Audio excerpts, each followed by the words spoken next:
Salam sejahtera umat sedharma semuanya.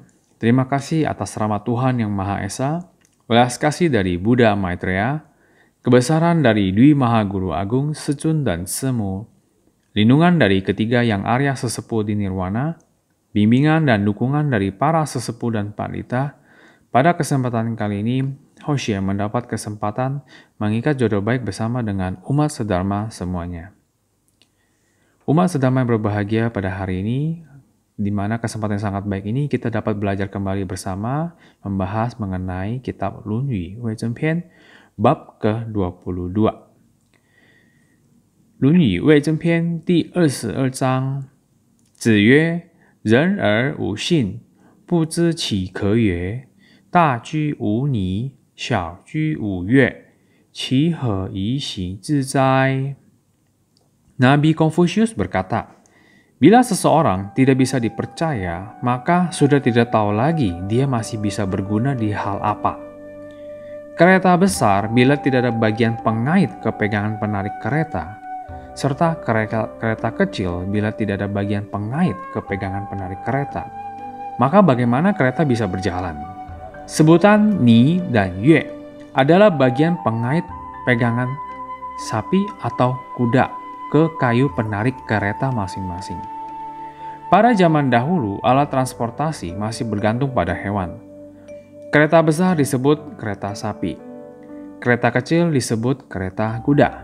Lalu, bagian dari kayu yang berada di atas punggung sapi dihubungkan dengan kayu dari kereta dengan sebuah alat pengait kecil. Maka pengait tersebut disebut sebagai ni. Lalu bagian pegangan kuda yang dihubungkan ke kayu kereta dihubungkan dengan alat pengait kecil, itu disebut sebagai yue. Ni dan yue. Meskipun alat pengait ini terbilang tidak besar, namun memegang peranan penting. Bila tidak ada alat pengait ini, baik kereta sapi dan kereta kuda tidak akan bisa berjalan. Maka, perkataan kepercayaan termasuk di dalam 8 budi moralitas. 8 budi moralitas mencakupi berbakti, persaudaraan, kesetiaan, kepercayaan, sopan santun, kebenaran, integritas, rasa malu. Sehingga kepercayaan berada di dalam dari 8 budi moralitas. Dalam kitab Lunyu Weizhenpian juga menekankan sifat kepercayaan. Maka dengan demikian, Nabi Confucius sangat mementingkan bagian dari sifat kepercayaan. Beliau sangat mengagungkan sifat kepercayaan ini. Nabi Confucius memiliki pandangan bahwa kesungguhan hati seseorang merupakan sebuah akar dasar yang harus dimiliki oleh setiap umat manusia. Dalam kitab Lunyu ada membahas mengenai kepercayaan. Kepercayaan memiliki 2 arti atau 2 makna. Pertama, kepercayaan yaitu mendapat kepercayaan dari orang lain. Yang kedua adalah kejujuran. Masa lampau di dalam kehidupan bermasyarakat, kata kepercayaan ini memegang peranan sangat penting sekali. Perkataan yang telah diucapkan, maka kita harus bisa melaksanakannya sebaik mungkin. Terlebih saat itu sebagai seorang pejabat, pemerintah, atau orang yang berbisnis. Sehingga kata kepercayaan ini sebagai poros acuan dari semua orang. Seperti telah menyetujui kesepakatan bersama. Lalu, tiba-tiba saat malam hari kita merubah semua kesepakatan tersebut. Bila demikian, hal ini dapat membuat kepercayaan kita kepada orang lain akan berkurang. Sehingga ke depannya orang akan enggan untuk berinteraksi dengan kita kembali lagi. Tidak peduli Anda adalah seorang pejabat, pemerintah, atau orang berbisnis lainnya. Namun, umumnya kita semua sering lalai dalam mempraktekkan kepercayaan dalam keseharian. Lama-lama, kelalaian tersebut akan menjadi sebuah tabiat yang tidak baik. Bila kita menyadari kekurangan ini secepat mungkin, maka kita bisa akan memiliki kelebihan. Kenapa? Karena kita ada mau merubah ke arah yang baik. Percaya, maka Anda akan bisa menghayati pentingnya dari kepercayaan ini di dalam kehidupan kita sehari-hari. Maka penerapan dari kepercayaan ini di dalam keseharian diperlulah kesungguhan hati dalam melakukannya. Maka Nabi Konfusius juga terus mengingatkan kepada kita semua perlunya introspeksi diri. Karena ini kita sering lalai dalam bertindak dan berkata, sehingga hal tersebut akan bisa menjadi dosa dan karma yang tidak baik. Terlebih kita semua sebagai seorang pembina, kita harus lebih memperhatikan hal ini. Seperti di dalam wadah ketuhanan, ada peraturan suci yang terus mengingatkan kita, yaitu berhati-hati dalam berkata dan bertindak. Jinyan Senxing. Bila semua yang diucapkan sesuai dengan yang kita perbuat, dan kita telah melangkah lebih ke depan dari kepercayaan ini. Nabi Gongzi pada pertama mengatakan, Zi yue, ren er wu xin, bu zi qi ke yue. Maka mengapa dalam bab ke-22 ini, di awal kalimat Nabi Konfusius sudah menekankan kalimat ini. Bila seseorang tidak bisa dipercaya, maka sudah tidak tahu lagi apa yang masih bisa dikerjakan oleh orang tersebut. Kata berikutnya, Da ju wu ni, xiao ju wu yue. Da ju di mana sebutan adalah sebuah kereta besar. Xiao ju sebutan sebuah kereta kecil. Kereta besar yang sebelumnya sudah Hoshe jelaskan yaitu kereta sapi. Xiao ju kereta kuda atau kereta kecil. Ya, seperti sebuah pengait yang ada pada masing-masing kereta sapi dan kereta kuda. Pengait tersebut itu berukuran kecil. Namun, bila tidak ada pengait ini, maka selamanya kereta tidak akan bisa bergerak. Lanjutannya adalah qi he yi xing zi zai. Ya, apalagi saat kereta sedang melaju. Semua keseimbangan kereta mengandalkan dari pengait ni dan yue. Karena pengait ini juga bisa menjaga keseimbangan dari kereta, terlebih saat kereta sedang membelok, agar menjaga keseimbangan dan tidak terjadi hal yang tidak diinginkan. Nabi Konfusius menggunakan perumpamaan pengait ni dan yue ini sebagai pemahaman pentingnya dari sebuah kepercayaan yang dimiliki oleh seseorang. Banyak orang beranggapan mengenai kepercayaan bukanlah hal yang besar. Namun pada saat bertemu masalah, saat itu kepercayaan seseorang kepada Anda sudah hilang. Pada saat itu sangat sulit sekali untuk bisa mendapatkan kembali kepercayaan tersebut. Maka Anda saat itu merasa ternyata sebuah kepercayaan harus kita jaga dengan baik-baik. Umat manusia dalam keseharian, baik dari dalam keluarga hingga sampai negara, kepercayaan memegang kunci semua hal tersebut. Penting sekali karena merupakan sebuah jembatan yang bisa menghubungkan semua orang. Bisa kita bayangkan betapa pentingnya kepercayaan tersebut dalam kehidupan kita.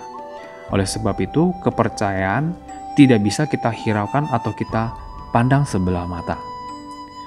Belajar memegang kepercayaan tentu dimulai dari diri kita sendiri terlebih dahulu. Kita harus menuntut diri kita terlebih dahulu, bukan menuntut orang lain. Saat kita sudah berjanji kepada orang lain, asalkan hal tersebut sesuai dengan kebenaran, maka dengan sekuat tenaga kita lah kita menyelesaikan janji kita.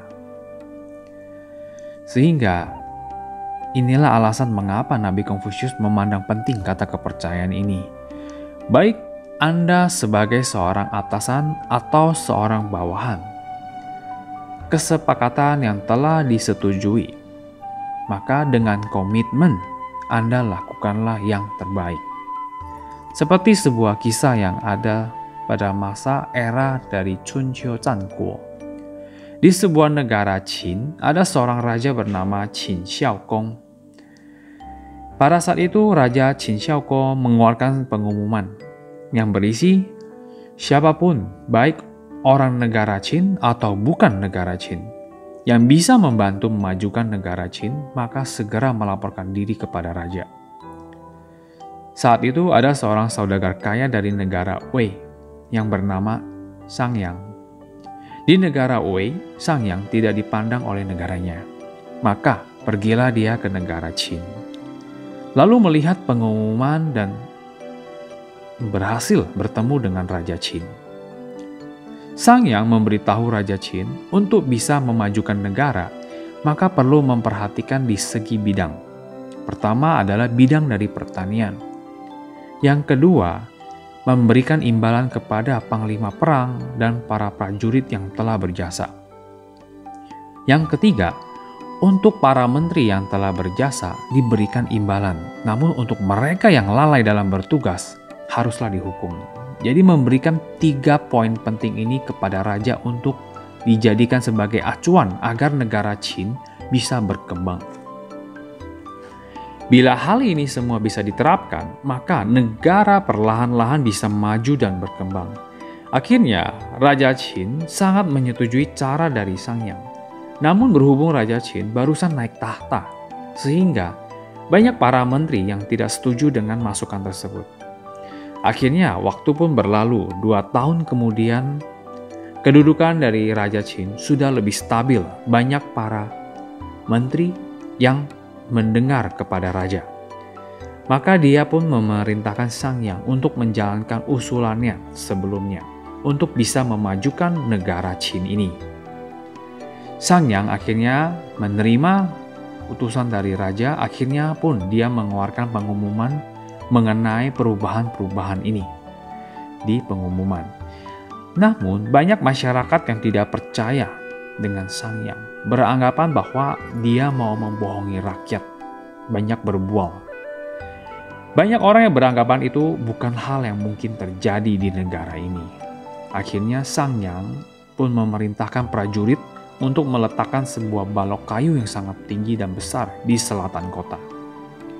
Lalu berkata, siapapun yang bisa memindahkan balok kayu ini dari selatan ke utara, maka dia akan dihadiahkan 10 tel emas. Pada saat itu mulailah banyak orang berkerumun di selatan kota untuk melihat hal itu. Banyak orang yang mulai bergosip, semua orang bisa lakukan kok, tidak sulit. Pasti Sang Yang ini sedang berbual saja, sedang mau menjebak kita semua. Saat itu banyak orang yang berkerumun, namun tidak ada satupun yang mencoba untuk melakukannya.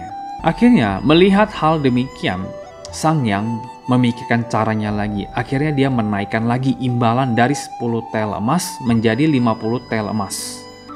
Dan menyebabkan orang yang berkerumun semakin lama semakin banyak.